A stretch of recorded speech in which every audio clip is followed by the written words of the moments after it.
नमस्कार, मैं हूं मनीष मेंढू। जी बिजनेस पर आपका स्वागत है। सामान्य तौर पर शनिवार और रविवार का दिन बाजार और इकोनॉमी के लिहाज से बेहद शांत होता है, लेकिन शनिवार सरकार ने जैसे ही नए आरबीआई गवर्नर का ऐलान किया, बाजार हो या कॉर्पोरेट जगत, इकोनॉमी से जुड़े तमाम लोगों में एक हलचल मच गई, क्योंकि इस फैसले का असर इकोनॉमी के हर पहलू पर होना था। लंबे इंतजार और आजकल के बीच आखिरकार उर्जित पटेल को नया आरबीआई का गवर्नर नियुक्त कर दिया गया। 7 समुंदर पार, नैरोबी में जन्मे, अनुभवी और आईएमएफ में काम कर चुके और कॉर्पोरेट जगत में जाने पहचाने चेहरे उर्जित पटेल से काफ़ी उम्मीदें हैं। उम्मीदें उनसे इस बात को लेकर है कि रघुराम राजन ने जो बड़े फैसले किए उसको वो सही ढंग से कैसे आगे बढ़ाते हैं, क्योंकि उनके सामने बड़ी चुनौतियां भी हैं। उनके सामने चुनौतियां हैं महंगाई और ग्रोथ में तालमेल बैठाने की। अगले आधे घंटे में हम यही समझने की कोशिश करेंगे कि आने वाले दिनों में बाजार को उर्जित पटेल से, इकोनॉमी को उर्जित पटेल से कितनी ज्यादा ऊर्जा मिलेगी। मैं हूं मनीष मेंढू। शुरू करते हैं बाजार के लिए कितना है उर्जित पटेल का ये ऊर्जा।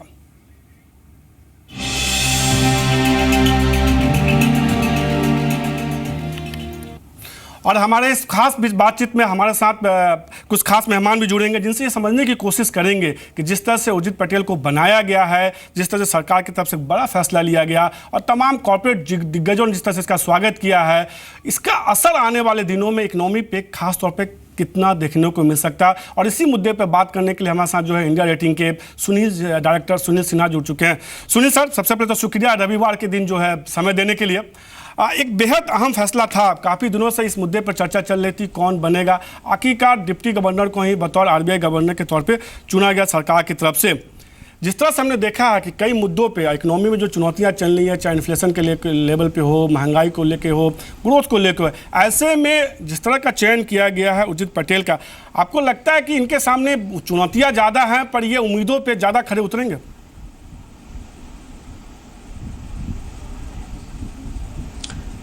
देखिए, कितने खरे उतरेंगे ये तो आने वाला समय बताएगा, परंतु जहाँ तक उर्जित पटेल के क्रेडेंशियल्स का सवाल है उसमें कोई कमी नहीं है। उनके पास जैसा आपने अभी बताया काफ़ी अनुभव है आईएमएफ में या प्राइवेट कॉर्पोरेट सेक्टर में या for that matter even government में आरबीआई के साथ काम करने का। तो इन तमाम एक्सपीरियंस को मद्देनज़र रखते हुए और ख़ास करके इस बात को कि उन्होंने एक अच्छा अंतराल जो है पिछले गवर्नर यानी रघुराम राजन के साथ भी गुजारा है, तो मेरी समझ से उनके पास जो एक पकड़ होगी इकोनॉमी की वो काफ़ी चुस्त और दुरुस्त होगी। और उम्मीद है कि वो इस एक्सपीरियंस का भरपूर इस्तेमाल करेंगे अपने टेन्योर में।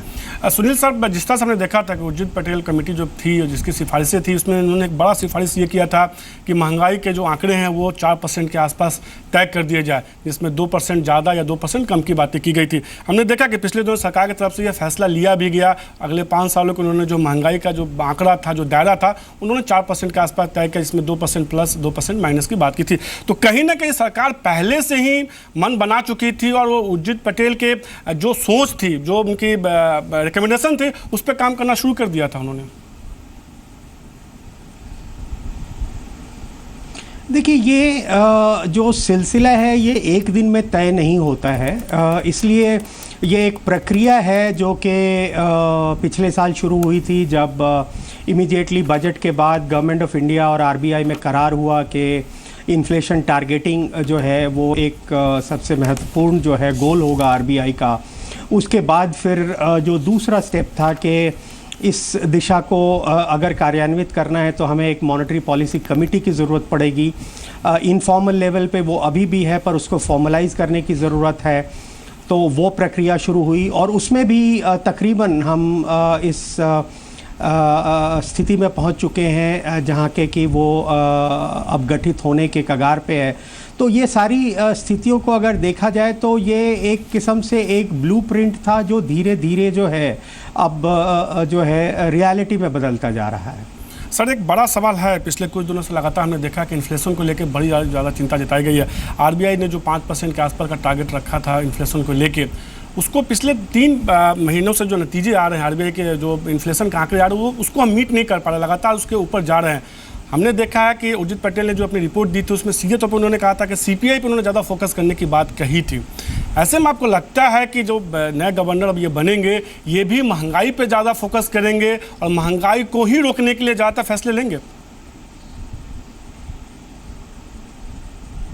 देखिए, महंगाई एक महत्वपूर्ण मुद्दा है, चाहे हम उसे जिस मर्जी नज़रिए से देखें।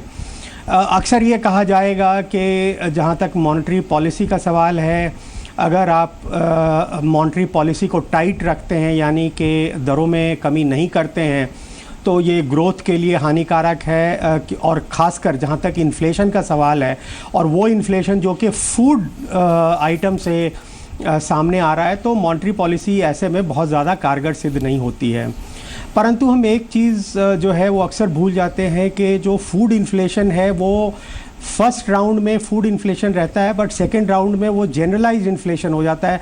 अगर फूड आइटम्स हाई हैं तो आप ये देखेंगे कि जो कर्मचारी हैं या जो एम्प्लॉयज़ हैं वो अपने जो है पे में इजाफा चाहेंगे, तो वो अगर पे में इजाफा होगा तो उसका असर जो है मैन्युफैक्चरिंग आइटम्स की कीमतों पे पड़ेगा। तो वो एक स्पाइरल है। इसलिए चाहे महंगाई जहां मर्जी से शुरू हो रही हो, अगर वो एक शॉर्ट टर्म फेनोमेना है तो ज़रूर जो है मॉनेटरी पॉलिसी बहुत इफ़ेक्टिव नहीं होती है। लेकिन अगर वो थोड़ा सा स्ट्रक्चरल या लॉन्ग टर्म फेनोमेना है तो मॉनेटरी पॉलिसी उसको नज़रअंदाज नहीं कर सकती है। रघुराम राजन के समय में भी हमने देखा कि उन्होंने फूड से होने वाले इन्फ्लेशन के बावजूद भी जो है इन्फ्लेशन को टारगेट करने की कोशिश की है। और मुझे ऐसा लगता है कि जहाँ तक उर्जित पटेल का सवाल है, ये भी उसी कदम पे चलेंगे। और इसलिए मुझे बहुत ज़्यादा उम्मीद नहीं है जहाँ तक फर्दर रेट कट की बात अगर आती है तो। निश्चित रूप से जो उर्जित पटेल को जानने वाले लोग हैं उनका भी सीधे तौर पे ये कहना है कि जो उनकी राय जो निकल के आती है, अब तक की जो बातचीत से निकल के आई है, कि ग्रोथ पे के बजाय वो महंगाई पे ज़्यादा फोकस करते हैं। और जैसा कि आप मान भी रहे हैं कि ब्याज दरों में अभी फिलहाल कटौती होने की बहुत ज़्यादा संभावना नहीं है। लेकिन एक बड़ी समस्या हो सकता है रुपये के लेवल पर आता हुआ दिखे। जिस तरह से हमने देखा है कि FCNR डिपॉजिट जो है 3 सालों का है वो मैच्योर हो रहा है सितंबर में। उस हालात में इस बात की गुंजाइश है कि करीब जो है एक अच्छी खासी रकम जो है मैच्योर होगा, बाहर से निकलते हुए दिखेंगे। आपको लगता है इस वजह से रुपये में गिरावट देखने को मिल सकती है? क्योंकि बीते 3 सालों में कम से कम रघुराम राजन ने ये खासतौर पे किया कि रुपये की गिरावट को उन्होंने रोकने के लिए बहुत बड़े कदम उठाए हैं और उसका असर भी हुआ था।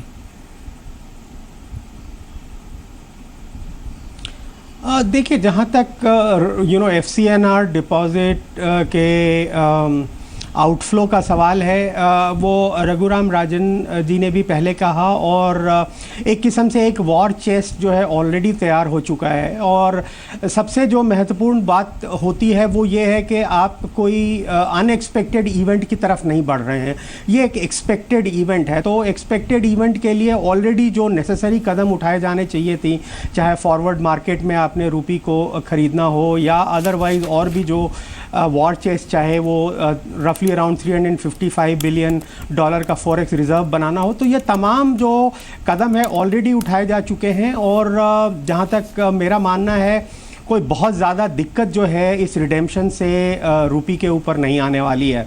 परंतु ये बात ज़रूर है कि शॉर्ट टर्म में जिस समय एक्चुअली रिडेम्पशन होता है थोड़ी बहुत वॉलेटिलिटी हो सकती है। परंतु अगर हम ये देखें कि रुपए में एक कमज़ोरी देखने को मिलेगी सस्टेन्ड बेसिस पे, तो उसकी संभावना तो नहीं है। आपको लगता है बहुत ज़्यादा रुपये में गिरावट देखने को? हमारे साथ बाजार के जानकार TS हरी भी जुड़ चुके हैं। हरी, जिस तरह से हमने देखा था कि जब ये खबर आई कि रघुराम राजन ने कहा कि वो अब एक्सटेंशन नहीं लेना चाहते हैं, उससे पहले डर था कि रघुराम राजन नहीं बनेंगे RBI गवर्नर तो बाजार में गिरावट होगा। लेकिन जब उनका ऐलान आया, बाजार हमने देखा थोड़ी गिरावट के साथ खुला, फिर हर निशान में बंद होने में कामयाब हुआ। तो वो नॉन इवेंट था। क्या आपको लगता है कि जिस तरह से उर्जित पटेल के नाम का अनाउंसमेंट हुआ है, मंडे के दिन बाजार नॉन इवेंट होगा और दूसरे ट्रिगर पे चलेगा, या आपको लगता है कि बाजार इसको थम्सअप करेगा और थोड़ी मजबूती देखने को मिलेगी?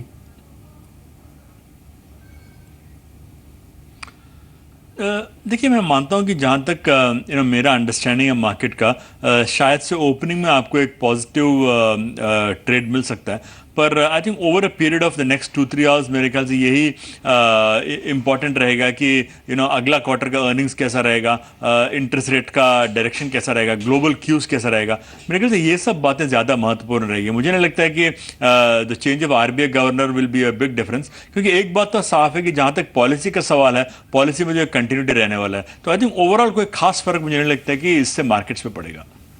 हरी, एक सवाल और भी होगा। हमने देखा है पिछले कुछ दिनों में बैंकिंग शेयर का परफॉर्मेंस काफ़ी देखने को मिला है, और ये एक सेक्टर है जिसकी सबसे ज़्यादा नज़र जो थी नई आरबीआई गवर्नर की नियुक्ति को लेकर थी। 17 महीने के आसपास बैंक निफ्टी कारोबार करा। आपको लगता है कि मंडे को सत्र में वापस से बैंक निफ्टी में तेजी देखने को मिल सकती है?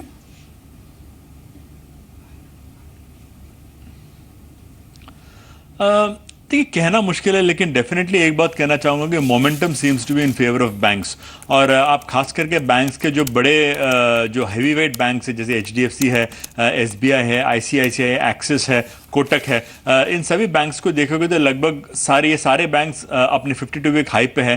I think most of them have shown फैली ओके रिजल्ट्स। तो मुझे लगता है कि जहाँ तक बैंक्स का मोमेंटम का सवाल है, जब तक कोई मेजर शिफ्ट नहीं आता, आई थिंक बैंक्स में मोमेंटम शायद बना रहेगा। निश्चित रूप से सीधे तौर पर हरी मानते हुए कि बैंकिंग शो में तेजी देखने को मिल सकती है और बाजार मंडे को थोड़ी मजबूती के साथ खुलता हुआ दिख सकता है। सुनील, जिस तरह से हमने देखा है कि बैंकिंग सेक्टर में एनपीओ को लेकर जो दिक्कतें थी उसको सुलझाने के लिए आरबीआई गवर्नर की तरफ से बहुत बड़े फैसले लिए गए, कई सारे फैसले लिए गए। उसका असर हमने देखा भी है कि काफ़ी हद तक ये समस्या सुलझती हुई दिख रही है। अब जो नए गवर्नर आ रहे हैं उर्जित पटेल, निश्चित रूप से उन्होंने जो रघुराम के साथ एक लंबा अंतराल काम किया है और जो भी फैसले लिए गए होंगे एनपीए में, उनमें उनकी भी सहमति होगी। आपको लगता है कि एनपीए के फ्रंट पे नए गवर्नर की तरफ से कुछ और बड़े फैसले लिए जा सकते हैं?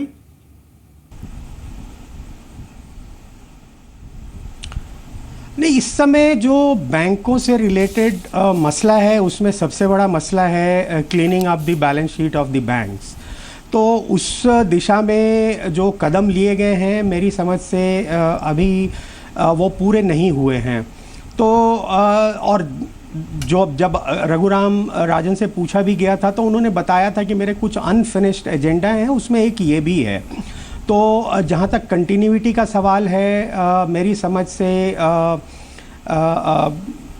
उर्जित पटेल जी के आने से या उनके गवर्नर बनने से उसमें कोई ख़ास फ़र्क नहीं पड़ेगा। वो उस दिशा में ही काम करेंगे और वो इस चीज़ को बिल्कुल देखना चाहेंगे कि जो कदम रघुराम राजन के गवर्नरशिप में उठाया गया था वो उनकी गवर्नरशिप में कम से कम मुकम्मल हो सके। तो लेकिन एक तो आपने बताया कि एनपीए जैसे मुद्दे थे जो आरबीआई गवर्नर मानते थे, मान रहे इनफैक्ट रघुराम जो अभी आरबीआई गवर्नर मानते अनफिनिश्ड है। कुछ और ऐसे एजेंडे जो बड़े जो आपको लगता हो सुनील जी कि जो अनफिनिश्ड हैं और जिन पे ज़्यादा फोकस करना चाहिए खासतौर पर नए आरबीआई गवर्नर को? देखिए, अभी भी हमारे देश में जहाँ तक बैंकिंग सेक्टर के पेनिट्रेशन का सवाल है, जनधन योजना से ज़रूर उसमें कुछ इजाफा हुआ है, डिजिटाइजेशन से भी हुआ है, पेमेंट बैंक की तरफ जो कदम उठाए गए हैं, मेरी समझ से अभी इसमें और भी बहुत कुछ करना इन दिशा में बाकी है। अभी रिसेंटली जो है दो प्राइवेट बैंकों को नए लाइसेंसेस जारी किए गए हैं, परंतु ये और प्राइवेट बैंक्स को अभी आप जो है इनवाइट करना चाहते हैं या नहीं, ये सब तमाम मुद्दे हैं जो कि उर्जित पटेल के सामने उनके टेन्योर में आएंगे। और मेरी समझ से जो एक दिशा जो शुरू हुई है उसमें वो आगे और कदम उठाएंगे और मेरे को ऐसा लगता है कि आने वाले समय में हम कुछ और जो है प्रोग्रेस इन फ्रंट्स पे देख पाएंगे। निश्चित रूप से आप हमारे साथ एक खास मेहमान में जुड़ चुके हैं, एसोचैम के प्रेसिडेंट सुनील कौड़िया जुड़ चुके हैं। सर, शुक्रिया जी बिजनेस को समय देने के लिए। रविवार के दिन निश्चित रूप से हमने देखा कल जिस तरह से फैसले आए, शनिवार को और रविवार का दिन जो है काफ़ी ज़्यादा हलचल बुला रहा है। एसोचैम के प्रतिनिधित्व होने के नाते खासतौर पर जब कॉर्पोरेट जगत का पूरा प्रतिनिधित्व करते हैं, उर्जित पटेल की नियुक्ति को आप कैसे देखते हैं? मैं देखता हूँ ये काफ़ी अच्छी है बात है कि वो आए हैं। वो ऑलरेडी आरबीआई में थे 3 साल से, तो काम जानते हैं, तो कंटिन्यूटी रहेगा। आज अगर हम देखें कि जो मॉनेटरी पॉलिसी था वो वही प्लानिंग कर रहे थे और उनका काफ़ी योगदान था उसमें, तो उसके कारण से आज जो कंटिन्यूटी है मॉनेटरी पॉलिसी की, कंटिन्यूटी है जो पॉलिसीज की, वो रहेगी। इंडस्ट्री से मैं समझता हूँ कि जहाँ एक जगह काफी जरूरी है उसे ध्यान देना कि जो बैंकिंग सेक्टर की जो एनपीएल्स है उसे कैसे रिजॉल्व किए जाए, कैसे प्रोजेक्ट्स और जो इंडस्ट्री में इन्वेस्टमेंट नहीं हो रही है उसको कैसे इम्प्रूव किया जाए, वो बहुत जरूरी है। मैं समझता कि वहाँ पर अगर अपने देखें लास्ट 2 साल में कि कई भी स्कीम्स लाए हैं उसे एड्रेस करने की लिए आरबीआई ने सीडीआर हो, एसडीआर हो, एसफरे हो, ये सब काम नहीं किए। मैं समझता हूँ कि उस पर प्रैक्टिकली ध्यान दे करके वर्किंग करना बहुत जरूरी है। सर, एसोचैम के प्रेसिडेंट होने के नाते नए आरबीआई गवर्नर के से आपके लिए क्या विश लिस्ट होगी, क्या उम्मीदें आप करते हैं किस तरह के कुछ बड़े फैसले लिए जाए जिससे कि आने वाले दिनों में इकोनॉमी को एक बड़ी रफ्तार मिलती हुई दिखे?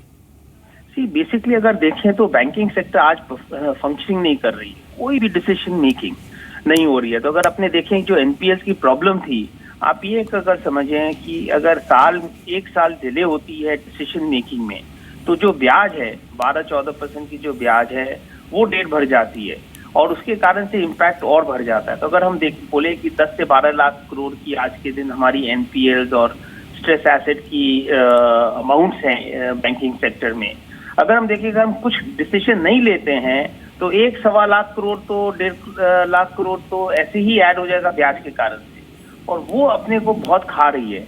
इसीलिए बहुत जरूरी है कि ये सब जो कई स्कीम्स ला रहे हैं आरबीआई, वो सब नहीं ला करके अगर वो बैंक्स को हाथ छोड़ दें कि आप देखिए जो प्रोजेक्ट जहां पर कैसे रिवाइव हो, इंडस्ट्री कैसे रिवाइव हो, जहां पर प्रोजेक्ट प्रॉब्लम है, जहां प्रमोटर प्रॉब्लम हो तो चेंज करिए, जहां प्रमोटर ठीक है लेकिन जो पास की जो प्रॉब्लम है उसके कारण से चैलेंजेस आई हैं, कैसे वो फास्ट डिसीजन हो करके जो इंडस्ट्रियल इम्प्रूवमेंट हो और इन्वेस्टमेंट आगे बढ़े वो कैसे हो। और अगर बैंकिंग सेक्टर को इम्प्रूव करना है ओवरऑल तो डिसीजन मेकिंग प्रोसेस बैंक्स को ही के पर छोड़ना चाहिए, डिक्टाट नहीं देना चाहिए कि आप ये कर सकते हैं, आप ये नहीं कर सकते हैं। और अगर सेफ्टी चाहिए तो ओवरऑल प्रोविजन बढ़ा दीजिए कि हाँ एनवायरनमेंट खराब है तो आप 1-2 साल एक्स्ट्रा प्रोविजन कर लेंगे इन जनरल, बट अब स्पेसिफिक प्रोजेक्ट्स को सोल्यूशन के लिए बैंक्स के हाथ में ही छोड़ना बेटर रहेगा। और मैं समझता हूँ कि यहीं पर फोकस करना नई आरबीआई गवर्नर को जरूरी रहेगा। सर, चूंकि आप श्रेय इंफ्रा के वाइस चेयरमैन है तो खासतौर पे इंफ्रास्ट्रक्चर सेक्टर को लेकर भी सवाल पूछना जो बेहद जरूरी हो जाता है। हमने देखा था कि पिछले दिनों जो है रिजर्व बैंक ने जो है ईसीबी नॉर्म्स में कुछ इस किया था, कुछ उसमें सहूलियत दी थी पैसे जुटाने को लेके। आपको लगता है कि इस तरह के कुछ और बड़े फैसले नए गवर्नर को करने चाहिए खासतौर पर इंफ्रास्ट्रक्चर को लेकर? मैं समझूंगा इंफ्रास्ट्रक्चर में तो काफी कुछ जैसे ईसीबी का रिलीज किए हैं, काफी कुछ पॉजिटिव किए, हम लोगों ने काफी रिप्रेजेंटेशन किया और कई चेंजेस लेकर आए। मैंने जैसे कहा कि अगर इंफ्रास्ट्रक्चर को रिवाइव करना है तो 2 चीज है, एक तो जो गवर्नमेंट की इस तरफ से जो चैलेंजेस हैं उसे एड्रेस करना है, प्लस जो बैंकिंग सेक्टर से जो चैलेंजेस हैं, आज जो banking sector completely decision making में कोलैप्स कर गई है, जैसे मैंने पहले कहा उस एरिया में फोकस कराना सबसे जरूरी है। सर, अक्टूबर 2014 में उर्जित पटेल ने एक इंटरव्यू दिया था, उस इंटरव्यू उन्होंने सीधे तौर पर यह कहा था कि इंफ्रास्ट्रक्चर में जो एनपीए हैं वो एनपीए वाइट एलिफेंट नहीं है, मतलब उनको लेके बहुत ज़्यादा दिक्कतें नहीं हैं। अगर उनको सही से पैसे दिए जाएं, फंड दिए जाएं तो इंफ्रास्ट्रक्चर सेक्टर एक बेहतर परफॉर्म कर सकता है। उनके इस बयान से तो ये लगता है सर कि वो इंफ्रास्ट्रक्चर सेक्टर को लेकर जो कुछ बड़े फैसले कर सकते हैं, कुछ बड़ी राहत दे सकते हैं। क्या आपको ऐसा लगता है? मुझे लगता है क्योंकि उन्होंने जो कहा है वो एकदम सही कहा है, ये कोई वाइट एलिफेंट नहीं है। आज हमें इंडिया में इंफ्रास्ट्रक्चर चाहिए तो मेन है कि कैसे बैंक्स फास्ट डिसीजन मेकिंग कर सके, कैसे वो देखे कि प्रोजेक्ट्स और बिजनेस रिवाइव हो, वो रिवाइव होती है, प्रोजेक्ट रिवाइव होती है तो इंफ्रास्ट्रक्चर डेवलपमेंट भी रिवाइव होगी, इन्वेस्टमेंट क्लाइमेट रिवाइव होगी, जॉब आज के दिन जो लास्ट कई सालों से जो जॉब में ग्रोथ नहीं हो रही है सेक्टर में ओवरऑल, तो वहां पर ग्रोथ आएगी। तो मैं समझता हूँ उन्होंने सही कहा है, अगर उसमें अमल हो जाए और बैंकिंग सेक्टर में डिसीजन मेकिंग बेटर हो जाए, फ्लेक्सिबिलिटी आ जाए, तो मैं समझता हूँ कि ग्रोथ अच्छी हो जाएगी। सर आखिरी सवाल होगा, हमने देखा है कि अभी ब्याज दरों में कटौती को लेकर गुंजाइश कम हो रही है। थोड़ी देर पहले सुनील सिन्हा साहब से बात हुई तो उन्होंने भी कहा कि इस बात की उम्मीद कम है कि ब्याज दरों में कटौती कम हो सकती है। और जो नए गवर्नर हैं उनके बारे में उनके काम करने के स्टाइल में सीधे तौर पर यह कहा जाता है कि वो ग्रोथ के बजाय महंगाई पर ज़्यादा फोकस करते हैं, और महंगाई अभी इस लेवल पर नहीं है कि जो आरबीआई का कंफर्ट जोन है उस लेवल पर तो नहीं है। आपको लगता है कि मौजूदा परिस्थिति में नए गवर्नर को ब्याज दरों में कटौती करनी चाहिए या इसकी गुंजाइश है? मैं समझता हूँ कि इंटरेस्ट रेट्स उतनी ज्यादा इम्पोर्टेंट नहीं है आज के दिन, जहाँ पर आज के दिन है कि जो डिसीजन मेकिंग प्रोसेस है और जो चैलेंजेस हैं उसे एड्रेस किया जाए। इंटरेस्ट रेट का इम्पैक्ट उतना ज़्यादा अभी नहीं आएगा, बिकॉज आज इंटरेस्ट रेट जो कम हुई भी है वो पास ऑन नहीं है, क्योंकि कई जो चैलेंजेस हैं, कॉस्ट ऑफ रिस्क है, जो एनपीएस है, तो पहले हमारे हिसाब से फोकस वहाँ करना चाहिए। अगर वहाँ आप करते हैं तो बहुत कुछ हद तक प्रॉब्लम सॉल्व हो जाएगी। शुक्रिया सर जी बिजनेस को समय देने के लिए। तो सीधे तौर पे एसोचैम के प्रेसिडेंट और सी इंफ्रा के वाइस चेयरमैन सुनील कनौजिया मानते हुए कि सरकार को जो है खासतौर पे नए आरबीआई गवर्नर को इंफ्रास्ट्रक्चर सेक्टर में फंड को लेकर जो कुछ ज़्यादा से ज़्यादा फंड मिले उसको लेकर कुछ बड़े फैसले करने चाहिए। इसके अलावा बैंकों को ज़्यादा से ज़्यादा काम करने के मौके देने चाहिए। मेरे साथ मेरी सहयोगी मुंबई से सिल्की भी जुड़ चुकी है। सिल्की, हमने अभी कॉर्पोरेट जगत की राय सुनी, कुछ और भी कॉर्पोरेट दिग्गजों ने काफ़ी ज़्यादा स्वागत किया है। कॉर्पोरेट दिग्गजों का नए आरबीआई गवर्नर को लेकर क्या कहना है? जी सबने इस बात के लिए उर्जित पटेल जी को कंग्रेचुलेट किया है कि और उनसे काफ़ी लंबी विश लिस्ट है उनकी कि किस तरह से इंफ्रास्ट्रक्चर या तमाम जो स्ट्रेस्ड सेक्टर्स हैं, जिस तरह से टेक्सटाइल, इंफ्रास्ट्रक्चर, स्टील, माइनिंग, ये जो सेक्टर्स हैं जो ऑलरेडी अभी नॉन परफॉर्मिंग एसेट का बड़ा हिस्सा है, इनके लिए कुछ पॉलिसी चेंजेस एक्सपेक्टेड हैं। और क्या इनके जो डेट हैं, जो एनपीएज हैं, उनके रीस्ट्रक्चरिंग को लेकर किसी तरह की पॉलिसी चेंजेस हो सकती है, इसका एक्सपेक्टेशन रखते हैं। हालांकि जिस तरह का डॉक्टर उर्जित पटेल का ट्रैक रिकॉर्ड रहा है, उनका टारगेट जो होगा वो इन्फ्लेशन को फोकस करेगा। और जिस तरह से अभी इन्फ्लेशन के लेवल्स हैं जो कि करीब 6% के आसपास हैं, और आने वाले समय में हो सकता है पॉलिसी कंटिन्यूटी देखने को मिले रादर देन पॉलिसी ईजिंग। निश्चित रूप से तो ये मानते हुए कि अधिकांश कॉर्पोरेट जगत ने इसका स्वागत ही किया। सुनील सर, आखिरी सवाल होगा, थोड़ा छोटे में चूंकि समय की पाबंदी है। जिस तरह से हमने देखा कि अभी सुनील कनौजिया कह रहे थे कि बैंकों को ज़्यादा अधिकार देने चाहिए, उनको काम करने चाहिए, उनको बहुत ज़्यादा हस्तक्षेप नहीं करने चाहिए। हमने देखा था कि रघुराम राजन ने लगातार ये कहा कि उन्होंने तो ब्याज दरों में कटौती की लेकिन बैंक पास ऑन नहीं कर रहे हैं। क्या आपको लगता है कि नए गवर्नर जो आ रहे हैं उर्जित पटेल, वो इस मामले में बैंकों पर थोड़े सख्ती दिखा सकते हैं? देखिए, बैंकों के साथ सख्ती दिखाने का तो सवाल नहीं उठता है, क्योंकि बैंक्स जो हैं वो एक इंडिपेंडेंट आइडेंटिटी हैं और आरबीआई उनका रेगुलेटर है। तो आरबीआई गाइडलाइंस इशू कर सकता है जहाँ तक पॉलिसी रेट का सवाल है। पॉलिसी रेट डिपेंडिंग अपॉन के इन्फ्लेशन की ट्रैजेक्टरी क्या है वो कर सकता है, परंतु बैंकों के साथ जो उनकी अपनी एसेट लायबिलिटी की समस्या है, खासकर जो है बॉटम लाइन प्रोटेक्ट करने की समस्या है, तो कमर्शियल एंटरप्राइज होने की वजह से वो जो है ये फैसले अपने आप लेते हैं। आरबीआई का अपनी जगह ये मानना सही है कि जहाँ तक आरबीआई का सवाल है उसने कहीं ज़्यादा पॉलिसी रेट में कटौती की है और उसके हिसाब से बैंकों ने जो है अपने लेंडिंग रेट में कटौती नहीं की है। पर बैंकों की अपनी समस्याएं हैं, परंतु ये बात है कि जो है कुछ गुंजाइश अभी भी है कि बैंक जो है अपने लेंडिंग रेट गिरा सकते हैं। तो वो मेरी समझ से जैसे जैसे उनकी एसेट लायबिलिटी का मिसमैच जो है वो स्मूदन आउट होगा, तो कुछ मेरी समझ से अभी भी जो है कम से कम नहीं तो 20 बेसिस पॉइंट तक और जो है लेंडिंग रेट बैंक घटा सकते हैं, इवन इफ अगर पॉलिसी रेट में कोई गिरावट नहीं होती है। हरी, आखिरी सवाल होगा आपसे। मंडे को जैसा कि आप कह रहे हैं कि थम्सअप करेगा बाजार, ऊपर अगर बाजार खुलता है तो क्या मुनाफा वसूली करे, और बाजार अगर नीचे आता है तो खरीद के जाए?